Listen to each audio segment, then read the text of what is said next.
Bart and I have become dear friends over the years, and he texted me out of the blue probably a year ago maybe, and said, "Can you keep a secret?" And I said, "No, of course not. I can't get, what are you talking about, you know?" And he's like, "No, seriously." And I was like, "Well, yeah, if you tell me something, like I'll keep it close to the chest for, you know." And this was probably like a Monday or Tuesday, and he's like, "Friday morning, we're going in for a pitch meeting for Lionsgate for a sequel to the first film." And I was like, "Wait, what?" And when he shared with me kind of the idea behind it, just immediately got very, very excited. And so he said, "Friday, we're going in for a pitch meeting." And so I texted him Friday, and I said, I'm there with you in spirit. Let me know how it goes. And I think he texted me, it's like, we didn't get 5 minutes in, and they were like, "We're in, 1,000%. Like, they had a whole 45-minute pitch meeting ready. But he said, you know, "Andy's going to call you on Monday, and you got to pretend like you don't know any of this." And so I think the best acting I've ever done was, "Oh, wait, what? Really? No way." But I was elated immediately to hear that they wanted to get the gang back together, because it had been quite a bit of time. I'll always say it's very rare as an actor to get to do a true story. It's even more rare to get to do a true story about a real person, and even more rare about someone who's still alive. And, you know, Bart's still healthy and kicking, so we get to share those moments together. In the first film, I played the son, the grieving son, the lost son, looking for something, looking for connection, and finally finding it, and then just being heartbroken when that's taken away from him. Those emotions and feelings inspired him to write a song. This time around, I get to be the dad, and it changes everything.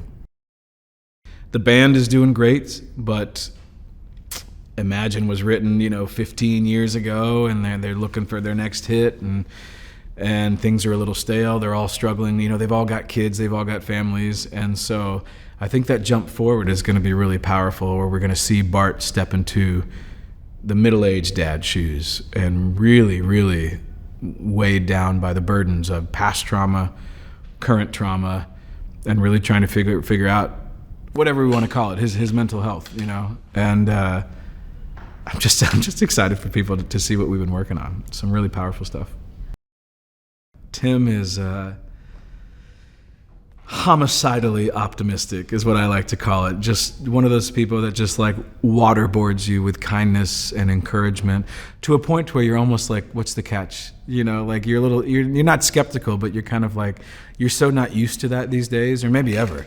Someone that just genuinely wants the best for you, and so, whether it's the real Tim Timmons or whether it's Milo playing Tim, this character that we're introducing, Bart is kind of a little hesitant about, he's not really sure he likes him, and everyone else kind of falls in love with him. And I think it's, Bart's the lead singer of a band. He's used to the attention, and I think seeing someone else grab the attention. I think what's also more important is Tim kind of has the personality that maybe Bart wishes he had. Maybe the personality that Bart thinks he would have if he didn't have all this trauma he was dealing with. Someone that can just be encouraging to everyone and, bear hug everyone to death. But Tim kind of plays the light in the darkness of our film. And what you don't know is he's got his own stuff going on. And no one understands any of that. And Bart, of course, has no clue. But Tim is just that friend that you're like, man, how are you kicking? How are you still going? Like the Energizer Bunny. And at this point in Bart's life, he hates it. And so it's this really good conflict that we have going on. We have a stacked cast. We have some incredible people. I think they knew early on that, they'd have to find some people to boost me up a little bit, and they do. Milo Ventimiglia, first of all. Incredible artist, incredible vision. He's an actor and a director and a producer and a writer, and one of those guys that has just been in the business for 30 plus years, knows what he's doing, probably overqualified to just come in here and play Tim Timmons, but one of the rare people that you meet and you're like, as incredible as you are as an artist, I think you're even better as a human being, just a solid foundation of a human being, someone that has been in the business for years. Sophie Skelton. Can't say enough amazing things about her. I know what it's like to fly across the Atlantic and work in a country and a continent, that you're not used to working in. So aside from that, she's an incredible talent. We're very lucky to have her here, and another person that, like, personally, aside from her artistry, is just a wonderful human being. We're very, very, very lucky to have her. Ariel is amazing. Like, we've all seen Ariel's work. We've all seen what she can do, and she brings that same energy and personality and humility and fun. Like, she's like a capital F-U-N. She's fun. Sammy Dell, who plays my son in the film. He and I have become very close. His mom is here as well, Sean. She's amazing. Sammy's a senior in high school, and he lives in New York, and I live in the New York area with my wife and son. And he announced that, he's in high school and he's doing his last musical, his final performance before he graduates high school and goes into the big world. And I thought, well, I got to see this. You know what I mean? So I bought a ticket and I texted him and I said, hey, man, I want to come see your show. And so he helped me get a ticket, and I met his mom there and I met him there. And literally he had turned 18 like a week, before I saw him. Delivered one of the most incredible performances I've ever seen on stage. And this is at a high school. The kid has an incredible future, very humble, very talented, comes from a good family. And I can't wait for you all to see him in this film. I think you're going to be blown away by his talent. They're both amazing people, and with that foundation, you can kind of get anything done. They both have the humility to work together, side by side, like any good partnership. They make the cast and crew comfortable.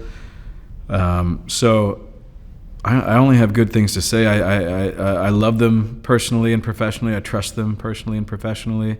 Like I said, when I first read the script, I just called them and wanted to give them a hug and cry on their shoulder.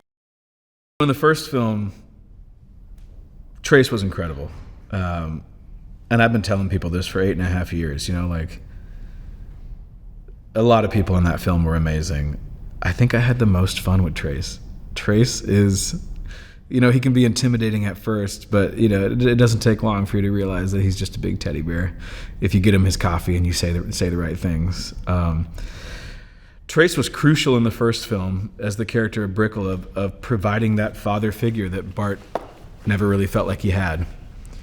Provides wisdom, provides encouragement, provides tough love, but also provides 2 arms and a big bear hug when he needs it, which I think is crucial. Trace was incredible, and when I heard he was coming back, part of me was like, we're not doing this unless Trace is coming back. In this film, in the new film, the sequel, I'm not going to sit here and say that Trace is the comedic relief, but I think you're going to be blown away by the character arc that Scott Brickle takes. Still the father figure, still the mentor, still delivers some real life encouragement. There's a scene in particular that I can't wait for everyone to see, and it's going to showcase Trace's artistic abilities like you've never seen before.